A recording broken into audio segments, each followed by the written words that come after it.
power of 100 Radyo Natin stations. The power of information with more than 200 news and public affairs correspondents nationwide. The power of radio is within reach. Manila Broadcasting Company's Radyo Natin Network. Serving the Philippines. This is MBC Media Group's Radyo Natin Nationwide, a member of the KBP. Radyo Natin Nationwide.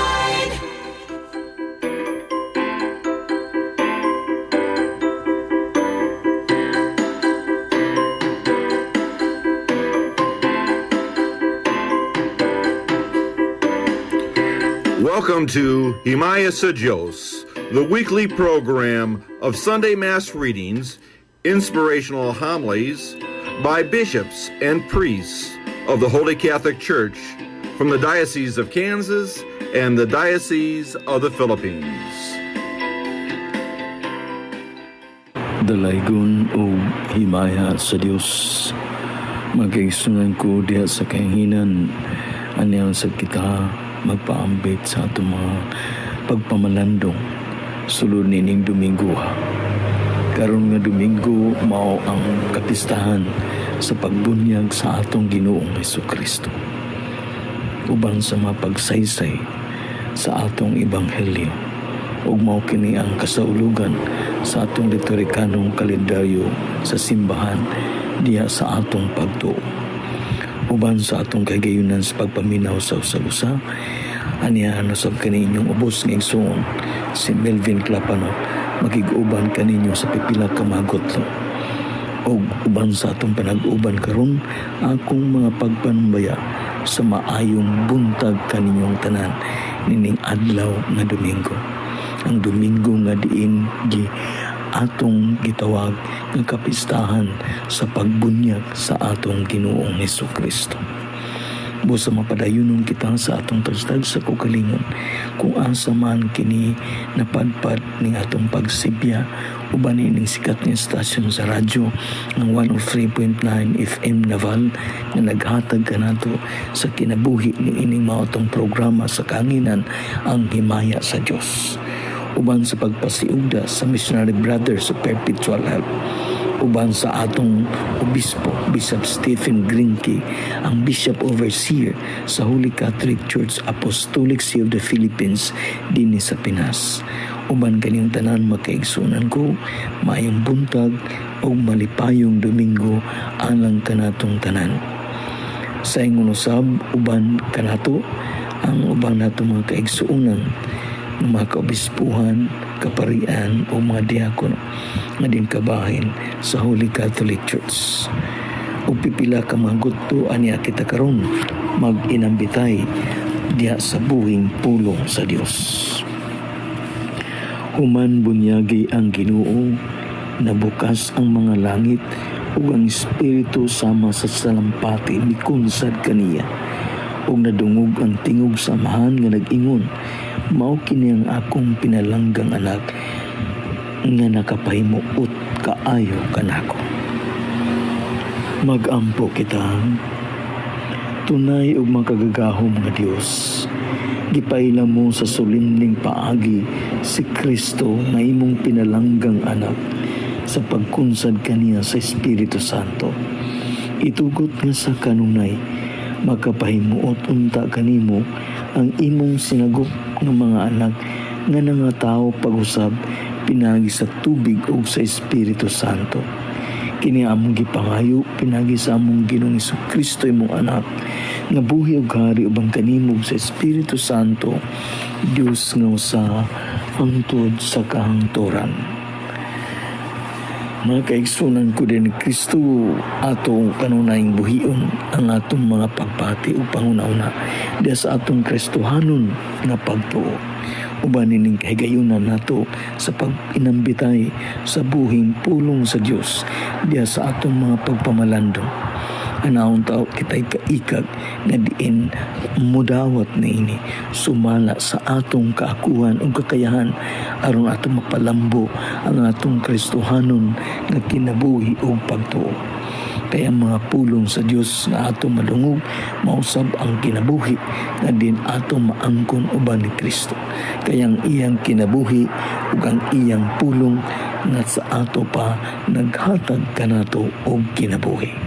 Busa mapadayon kita ning atong pagpamalandong ubos ning atong programa sa kahanginan ang himaya sa Dios.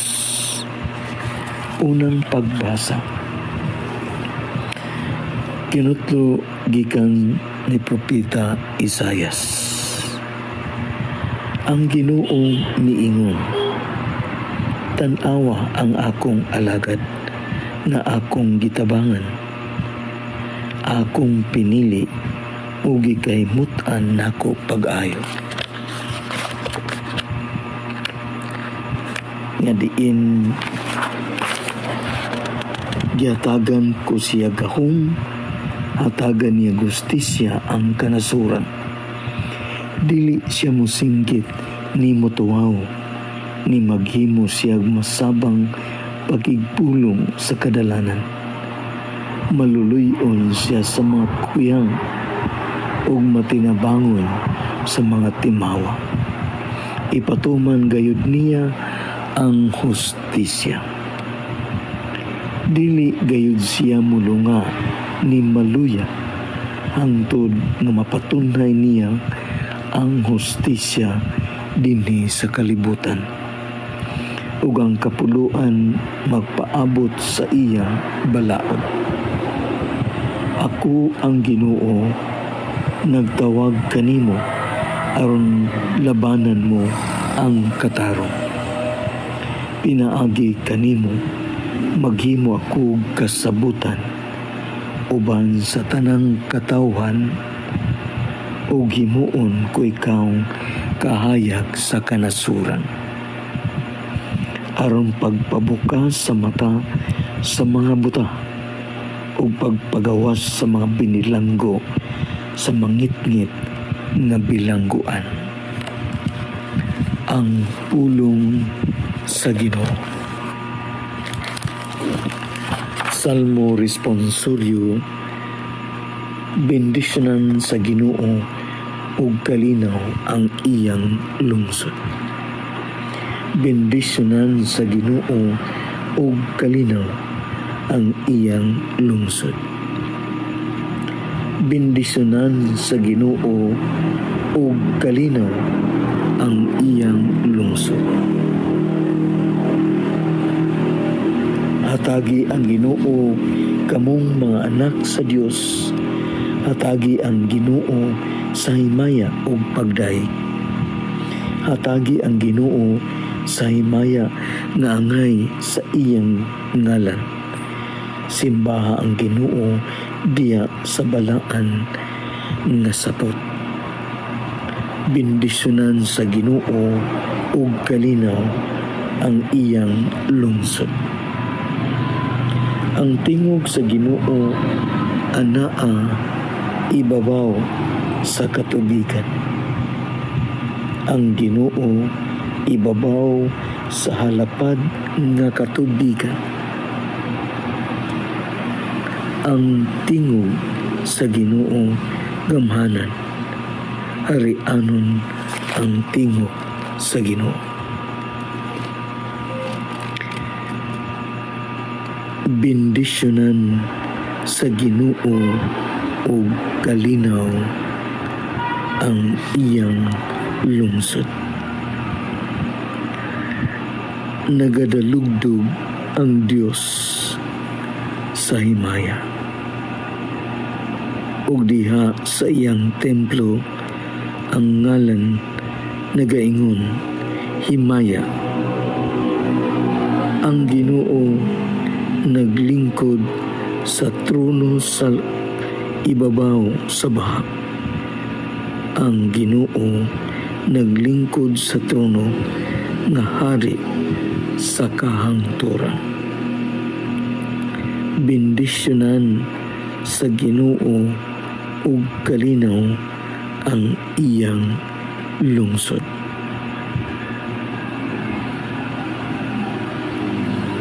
Ikaduhang pagbasa. Kinutlo gikan sa mga buhat sa mga apostoles. Si Pedro maingon, karon naila ko na nga ang Dios walay pinalabi. Ang mahadlukon kaniya ug nagbuhat sa matarong, iyang dawaton sa walay pagsapayan sa bulok sa iyang panit. Nasayod kamo nga gipadala niya ngadto sa katawhan sa Israel ang mensahe sa maayong balita sa pakigdait pinagi kang Hesukristo nga maong Ginoo sa tanan. Nasayod kamo may tungod kang Hesus nga Nazaretno nga gibubuan sa Dios sa gahom sa Espiritu. Miadto siya sa tanang dapit ug giayo niya ang tanang giyawaan kay ang Dios diya man kaniya. Mga isong ko din Kristo ang pulong sa Ginoo.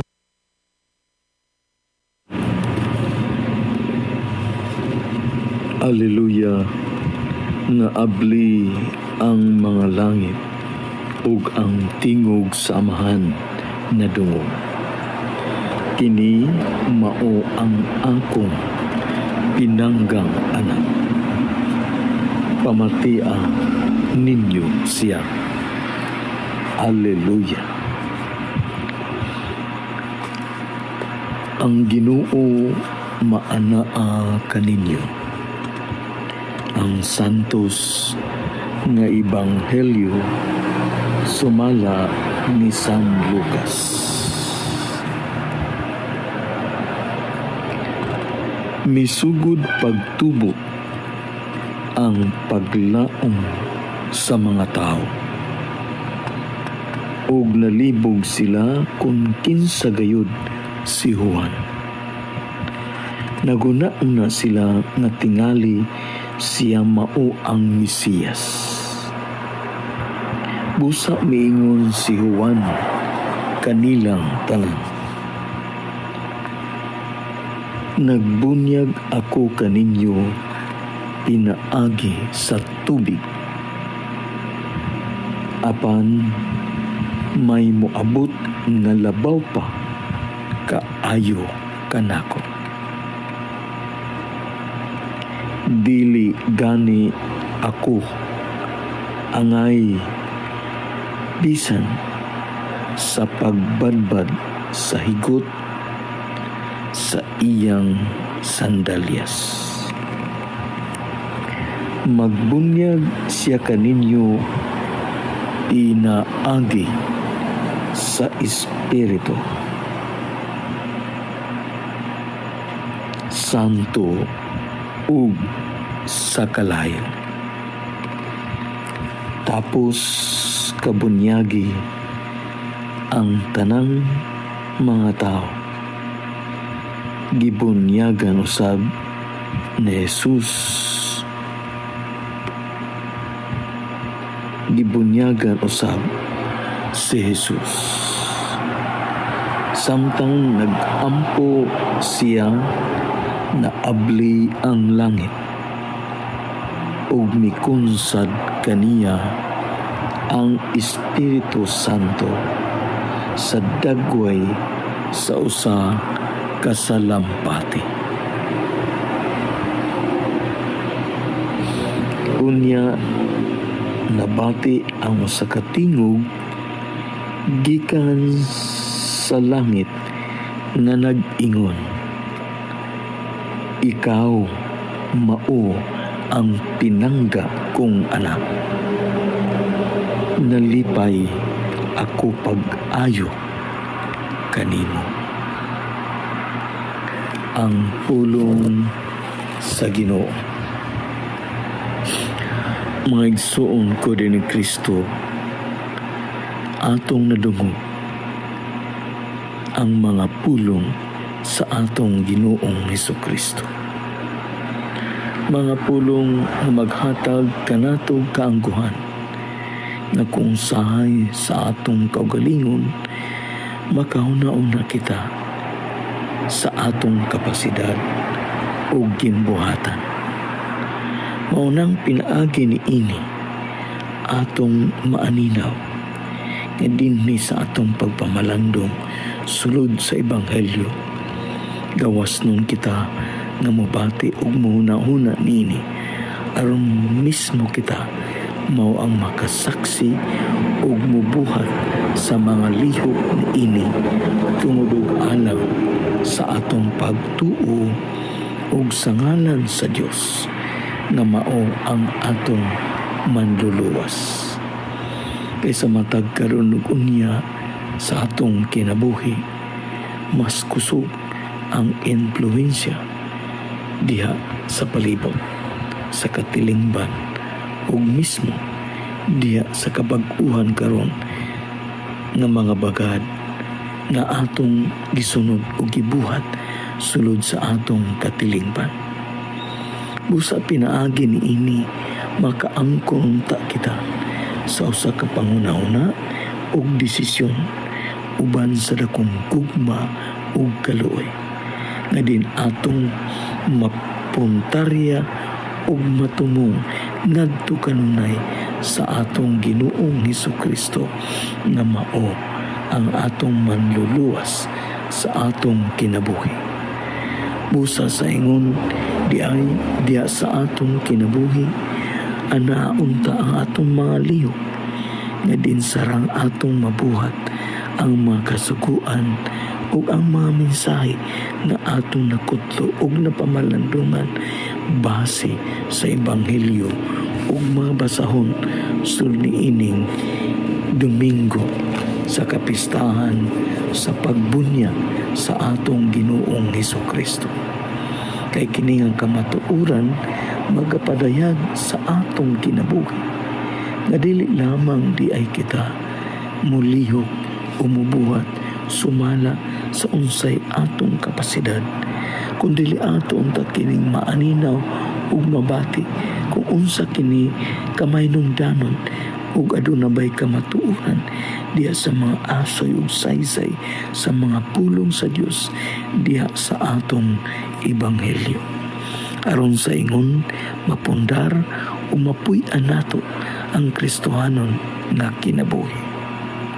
Sa atong pagpamalandong sulod sa Ebanghelyo, makaigsunan ko, adunay duha ka mga puntos sa kanunay nga atong maaninaw ug mapamalandungan. Nga diin mao'y mag-aabli sa atong pangunahuna ug sa labutan diya sa yano nga pamaagi tungod og alang sa atong pagtuo ug mismo sa kadayganan sa Dios sa atong kinabuhi. Ang duha ka mga puntos nga atong makita mga kaigsuonan ko ni Kristo mao kini nga sa atong Kristohanon nga kinabuhi usahay mupunting kita ngadto sa tao. Munang kung atong mapuntarya kanunay ang atong isikatao ug ang mga tao na naa sa atong palibot, nanginahanglan kini og lakang sa pag-ila tungod og alang sa Ginoo. Busa kung ang una na punto nga atong maninaw ug matabod mao kini ang atong Kristohanong kinabuhi usahay tua na hipunting sa kinabuhi sa uban o kinabuhi sa tao. Ug mao ni atong makita ug maninaw sa mga kasinatian sa mga tao. Nga din ang mga tao naglibog sila kung kinsa gayud si Juan. Naguna-una sila nga tingali siya mao ang Mesiyas. Busa kini nga kamatuoran atong makita nga ang atong Kristohanong kinabuhi usahay ug kasagaran atong isentro sa kinabuhi ngadto sa uban nga mahimo kita hinuon nga dali kaayo nga maghukom alang sa ilang kinabuhi ug kaayuhan. Busa makaigsunan ko ang atong kinabuhi gipahinumduman na usahay mapayuntarya, matumong o mapunting ngadto lamang sa kinabuhi sa tao o ka sa atong isikatao. Maunang kung dunay sayop, dali ra kay kita makahukom. Ang ikaduha nga punto makaigsunan ko na diin ang atong Kristo ang kinabuhi kinahanglan ipuntarya ngadto sa Ginoo. Ug mao niya atong madungog panguhan. Nagbunyag ako kaninyo pinagi sa tubig apan may mas maabot nga labaw pa kaayo kanako. Dili gani ako angay bisan sa pagbabad sa ikot sa iyang sandalyas. Ug mismo ang atong Ginoong Diyos Amahan nagaingon, ikaw mao ang pinangga kong anak, nalipay ko pag-ayo kanimo. Nasa ingon si San Juan ug ang Diyos nga Amahan nahipuntin kanunay ang ilang pagbati ug panglantaw ug kaimportansya sa kinabuhi sa atong Ginoong Hesukristo nga mao ang atong manluluwas. Sa ato pa ang atong kinabuhi, napuntarya usay sa uban ug napuntarya ngadto sa Ginoo. Usa kini kapahinumdum alang kanato. Busa kung atong tagsa-tagsaong paghagpat mga kaigsunan ko, na di ang atong Kristohanon usahay ng kinabuhi ug kasagaran. Dito ta mo focus umupunting kanunay sa kinabuhi sa uban, mga binuhatan sa uban.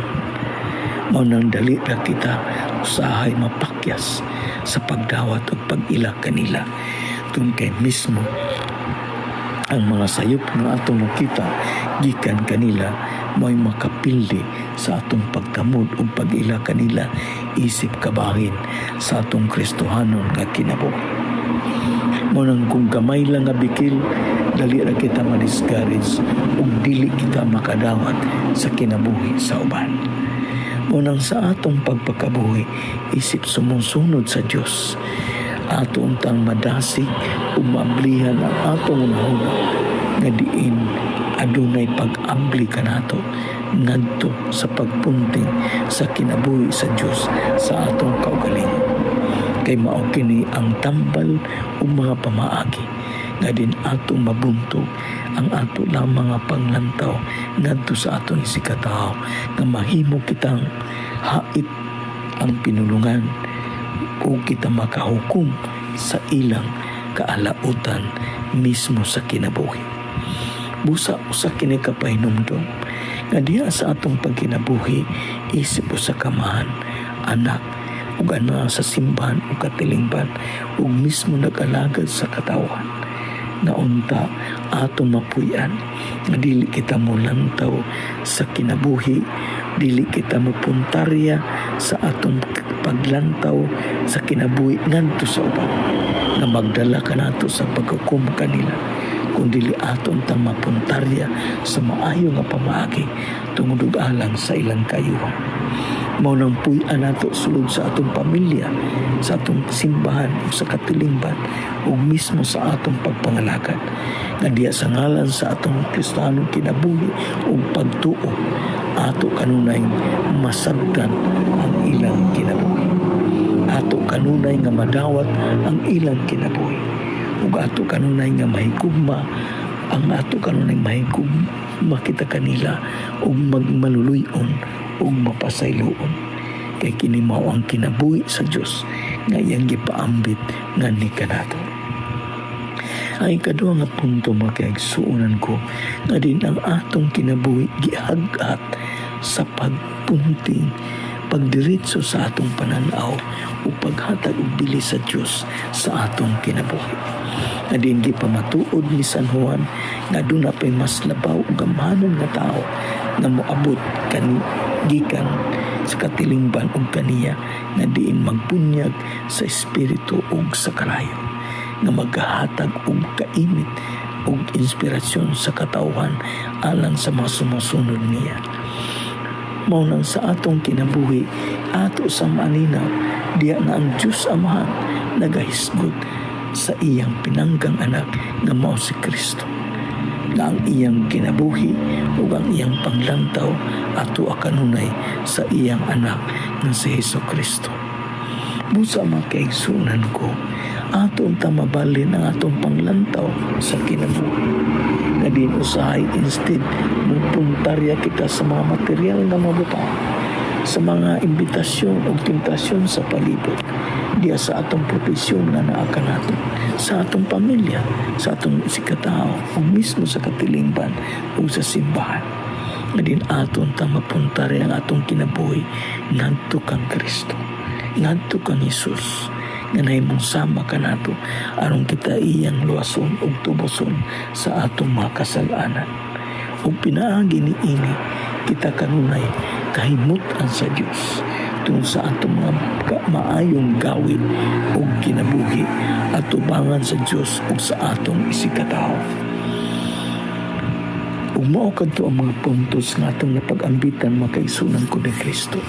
Natapos na ang atong mga gutlo sa atong pagginambitay. Busa atong mga pagpasalamat sa usa-usa na nakaninyo. Sa panahon nga gigahin sa pagpaminaw sa atong pamalandong uban sa mga basahon sulod ni ining Domingo sa pagbunyag ni Kristo nga diin naghatag ka nato sa kaluwasan. Busa sa ingon usab, mga pagpasalamat kaninyong tanan makaigsunan ko. Sa kinsa ug asa man napadpad kining atong pagsibya sa kahanginan, aduna untay pagkutdo sa kaimportansya niini, kaimportante niini sa atong kinabuhi tungod alang sa atong pagtuo ug sa Ginoo. Atong pagpasalamat kaninyong tanan sa ngalan sa Missionary Brothers of Perpetual Help in uban ni Bishop Stephen Grinke, sa ngalan usab sa Holy Catholic Church Apostolic Sea of the Philippines. Kaninyong tanan, daghan kaayong salamat, and may God bless you all. Mag-ampo kita.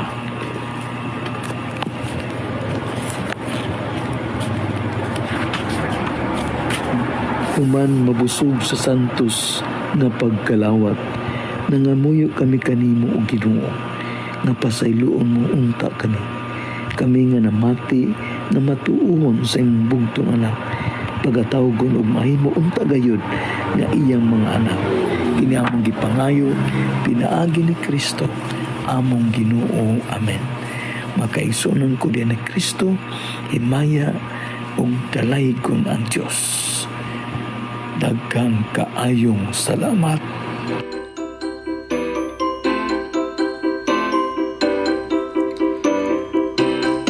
This has been Himaya sa Diyos. Our program was sponsored by the Society of the Missionary Brothers Perpetual Help. Our music is furnished by Ben Sound. Join us next week at this time for Himaya sa Diyos. This is Father Steve Granke saying, Ang Ginoo mana kaninyo. God bless you all. Our town, our radio, Radyo Natin. 3, 2, 1. Here we go! Ang Robles Shipping Line maglayag na usab padulong sa Naval ug balik sa Cebu.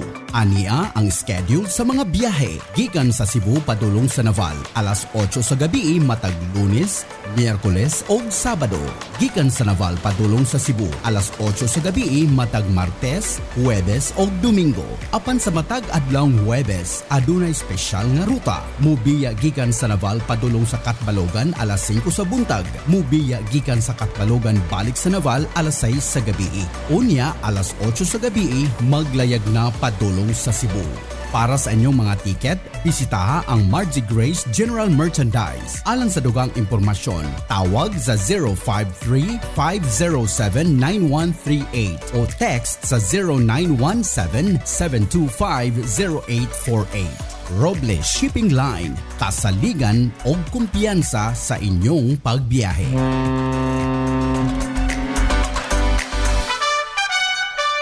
Good news! sa atong mga mag-uuma. Mapalit na sa Margie Grace General Merchandise ang fertilizer nga 414 Complete Fertilizer, 1620 Fertilizer o Urea Fertilizer. Mga produkto sa Philpost. Abono sa palay, kinahanglan ang mga produkto sa Philpost. 414 Complete Fertilizer, 1620 Fertilizer o Urea Fertilizer. Mapalit sa Margie Grace General Merchandise. Nahimutang sa Barangay Santissimo Rosario, Naval, Biliran.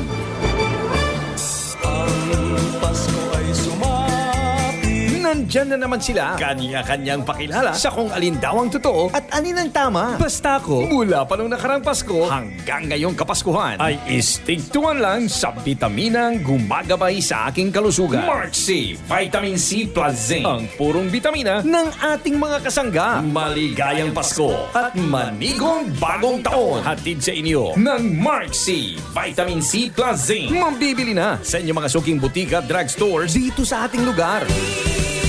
Ang mensaheng ito ay hatid sa inyo ng Mark C. Ascorbic acid plus zinc is the generic name of Mark C. If symptoms persist, consult your doctor. Diabetic ako for 12 years, katapos high blood, tapos na pneumonia. Saka maganda ang pakiramdam, magaan na sa katawan mula nung magkaano ko ng cleansing. Dati, nung pag-umpisa ko, natatakot ako. Pero nung malamang ko na hindi pala nakakatakot, tuloy-tuloy na hanggang ngayon. Wala na. Hindi na ako nag-ano ng maintenance ng synthetic. Magpa 5 years na. Nakatulong talaga. Malaking tulong yan. Cleansing formula. Maganda. Salamat kay Doc Ed dahil kung wala itong na-discover niya, siguro wala na rin kami may mga sakit na dati lubha. Ako si Edna Vivero, taga Tanawan, Leyte, 61 years old. Pruweba sa Kaepektibo, Doc Alternatibo. Bukas alas 9 ng umaga hanggang alas 5 ng hapon. Doc Alternatibo para sa herbal at natural na lunas. Sa Naval, Biliran, matatagpuan sa RK Building, Castin Street, Hospital Drive, Naval, Biliran. No approved therapeutic claims. Kini si Max Urban.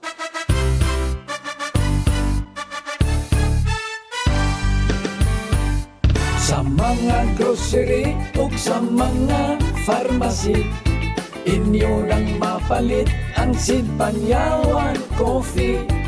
Pait at panlami, humot o swabe ang timpla.